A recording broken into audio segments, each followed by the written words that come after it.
you've made the point several times about enlightenment, the Enlightenment, and education, and it makes me wonder about this disconnect. In the good old days, we used to think about education as improving one's logic and empiricism and awareness of science in general. So the content of the scientific disciplines, so biology and chemistry and physics, and also the scientific method.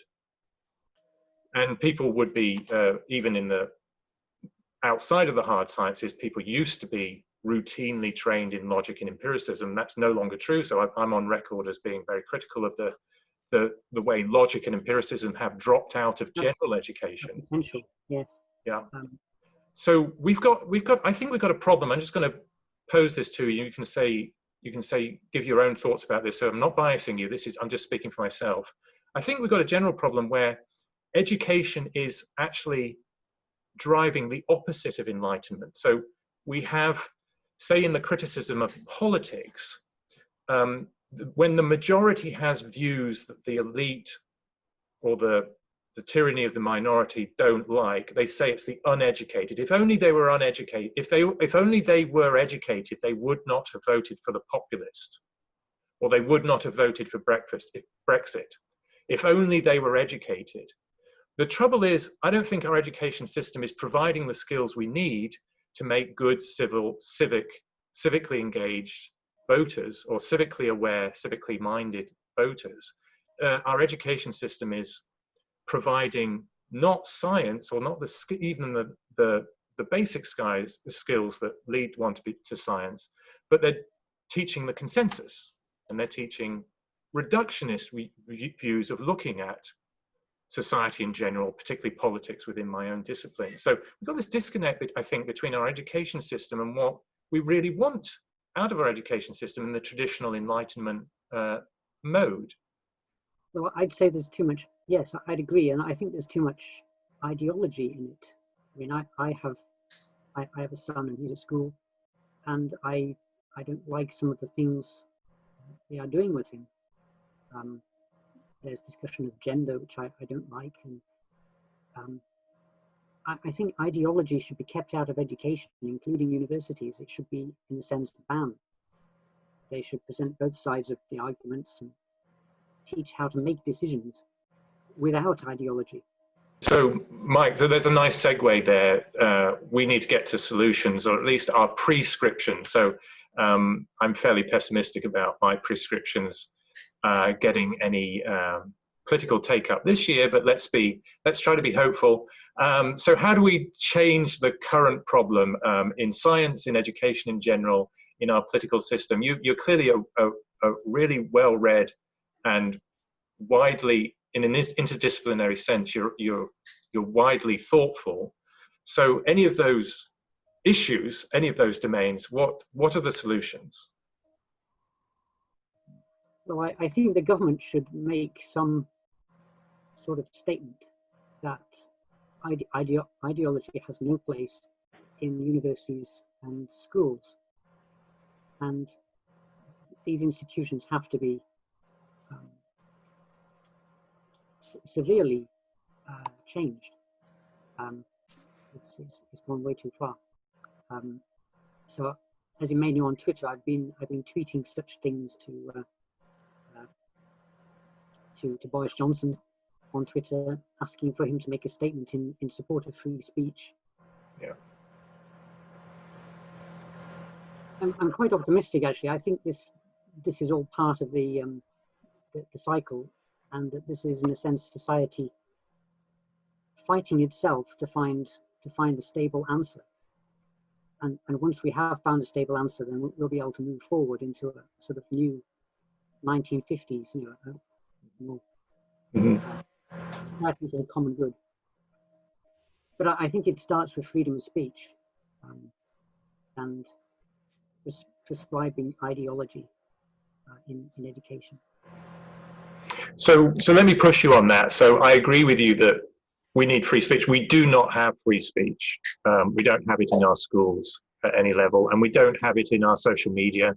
So for Americans in the audience, may not be aware that Britain has a hate speech law, which effectively curbs free speech. So, and the way the police police it, and the police actually do police it, meaning they'll come to your house if somebody complains about a tweet about, if you say some of the transgender agenda doesn't have a scientific basis, somebody can complain about that, and that can be considered hate speech, and it can become a criminal issue. Doesn't mean the police will actually, or the prosecutors will take you to a criminal court, but the police may come round to your house. There's been lots of reports about that. So I agree with you. So we don't have free speech in Britain. It's better in America, where you have a constitutional protection of free speech, but even there, you don't have free speech on university campuses, most university campuses in America. So I'll go on record saying that. But let me push you on the way you phrased your solution was that, one of the ways you phrased it was, we need to get ideology out of education. But the way the people with the agenda, the minority who own this tyranny that we live in, they can say the same thing. So they can say, we're getting ideology out of the education system. So we're banning populism, and we're banning trans hate, and we're banning immigrant hate towards immigration. We're not discussing these issues, and we're going to punish children even who want to write essays about these issues. You should not think that way. So there's plenty of examples of British teachers. Let's keep this British teachers telling children, you're wrong to think that on issues which are actually majoritarian views. So the teaching profession, backed up by journalists, you see it in journalism, and then let's say by most, can we say most politicians are not prepared to take a stand against this yet. So what's to stop somebody taking your prescription, which is, let's get ideology out of education, and turning it to their own agenda, which is, well, we're just going to filter out the ideologies we don't like? Well, I think this is why I would propose total free speech, because the problem with imposing any limits on free speech is that speech and thought are very nebulous things. So the line can be placed arbitrarily. And if you know my physics, you know that I hate anything arbitrary. Because, especially in politics, if you have an arbitrary line or in thought, you can move it around to destroy just the kind of people you find inconvenient. So it's my view that we have to have total free speech, otherwise you can destroy people using the arbitrary limit you impose. Right. So to get that free speech, do we need to, do you think we could generalize the Human Rights Act, which has protected you in your own experience that you talked about earlier? Could we generalize the Human Rights Act to protect anybody's free speech, whatever their employer, whether that's a university or not? Or do we need to go so far as a constitutional act equivalent to what is written in the United States Constitution? So explicitly, we guarantee free speech. Well, I prefer the second, because it's more momentous, isn't it, and has more impact. I really think that's the only way to do it, and I think the Tories could do it if they wanted to. They have a majority now. Yeah, that's true. And I think they would have the backing of the overwhelming majority of people in the country. Yeah. We would like to watch the comedy we want to watch. We would like to the jokes we want to make. Yeah. Yeah, we want to, right, so you're talking about our heritage in a sense, so comedies that were made just at the turn of the 1980s, so we're only talking less than 40 years ago, are getting banned. It's not that long ago, it's part of our heritage. That's part of being British, in my opinion, that you're able to make jokes about even dark subjects. Yeah. And I think this is one reason for our creativity over the past few centuries, that we're able to be mavericks. And if that's no longer the case, then Britain will have gone. Yeah, I quite agree with you. British art is pretty boring these days. The novels are boring because they have the same agendas over and over again. You know, racism is bad. So you read fiction, you're going to hear at some point that racism is bad as portrayed through these fictional characters.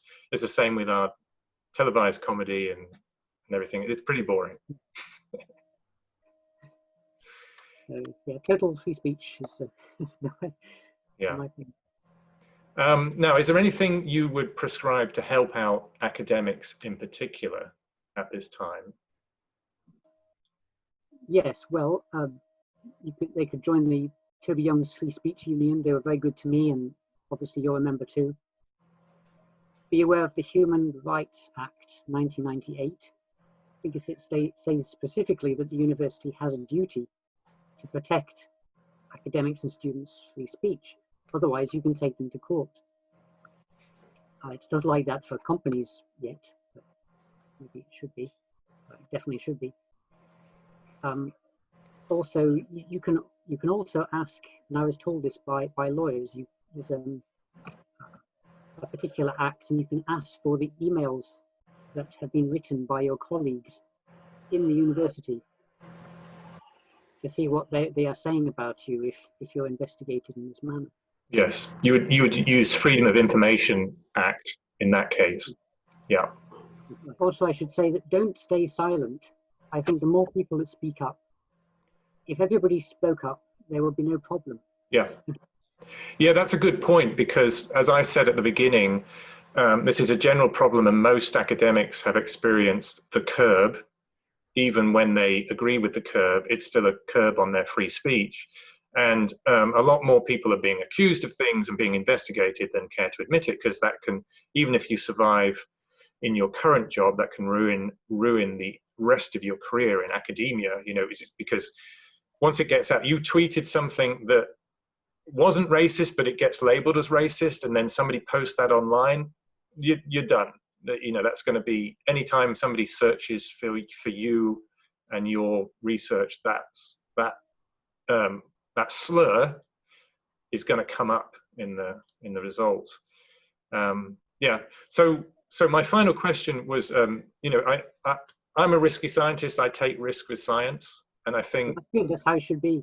Yeah, and I think you are a risky scientist. You take risk with science. Could we be rewarding people? How could we be rewarding people to take risks with science like we used to around the Enlightenment?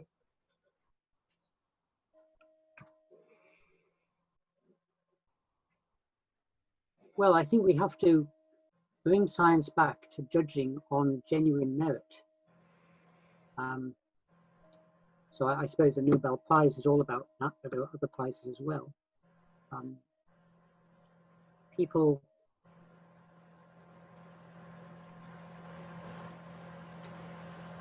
there's a tendency in science, I think, to award prizes to those who agree with the consensus. Yeah. So maybe they like string theory or dark matter, and they're popular for this reason. But the new ideas are always begin as extreme minorities and are very unpopular. So, but you know, how do you get rewarded, right? So you mentioned the Nobel Prize. That's sort of the pinnacle of prizes in science. But a lot of people are filtered out before they're ever in a position to be considered for a Nobel Prize. I mean, the peer review process is good in comparing your merit to your peers if they are meritorious, but it can also be used to keep people down. So to stop them publishing things which might be good science, but they don't agree with the agenda. So peer review can be abused. There are other ways that good academics can be filtered out, so they just don't get promoted, or they get defunded, right? So an academic, a university can easily escape the labor unions and the labor protection laws by saying, we just don't have the funds for your courses anymore. and then that person's out of academia. So there's lots of ex-lecturers like that. So people get filtered out. I mean, how do we reward them for taking risks? Well, I think there should be journals that encourage alternative ideas. There is one that I occasionally submit to called Progress in Physics, which has a sort of, on their front page, they have an essay about academic freedom and how this is a very important thing. And so they will judge papers by their content and not by their adherence to the majority view. So I think there has to be some change to journals. Some new journals could be set up to do that. And perhaps the funding system. I mean, could we make the funding system? Well, at the moment, I'm funded by DARPA, and this has been a very interesting experience for me because I guess you're aware of DARPA, the Defense Advanced Research Projects Agency. Yeah, I've worked with DARPA actually. Oh, right, okay. Do you know that they're effectively trying to win the Cold War against adversaries?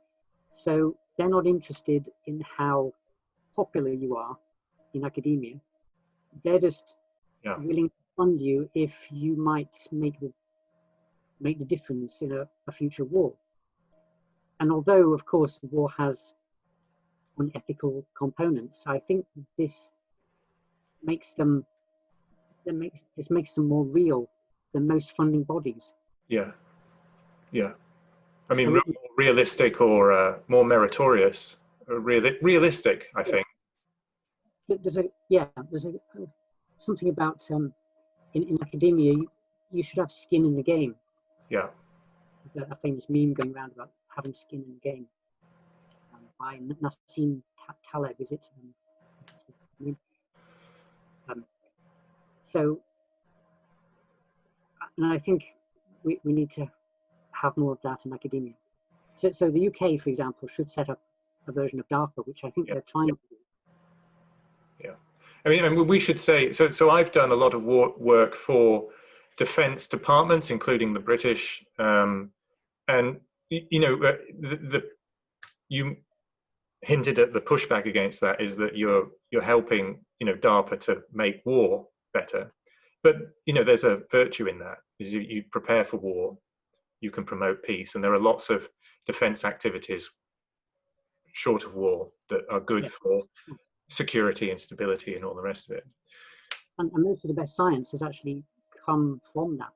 Yeah, that's kind of ironic, isn't it? It's kind of ironic. So one of the perversities in academia is that you can be stamped on for studying things like war, anything that's defense related, or terrorism, which I also do. It's very difficult to teach terrorism now because you can be accused of having all sorts of prejudices just because you specialize in terrorism. So it's difficult to teach these the fields that actually contribute to our security, stability, and well-being.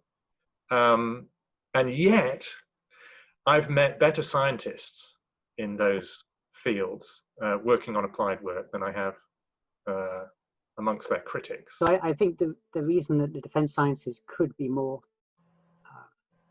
professional is that they have skin in the game, which is something that Nassim Taleb always talks about.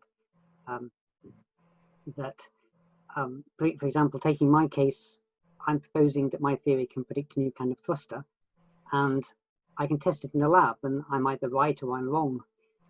So I have to make an extra effort to think carefully about whether I'm applying the theory correctly and all that kind of thing. For dark matter, for example, it's not quite the same, because if they fail to find some, they can always get more money to look for something else, for a more exotic particle. So I think the military aspect gives it a certain skin in the game and makes science more real. Yeah, it's somewhat ironic, but yeah. Yes. So, Mike, can I thank you for this fascinating discussion? I'm going to thank you too for taking risks in science, which is what we're talking about, and it's just too rare these days. I thank you for doing that. That's how you came to my attention, and I find your work fascinating, and I am impressed, and I'm going to thank you for this, that you are applying science so widely outside of your own discipline. I'm thanking you for that too, because we've just had a great conversation, which I count too infrequently in my own academic work. So thank you for that. Thank you for taking risks in science. Thank you for speaking with the risky scientists, and I hope we have another opportunity. Well, thank you very much, and I wish you the best of luck with your risky scientists. It's the best kind of science there is.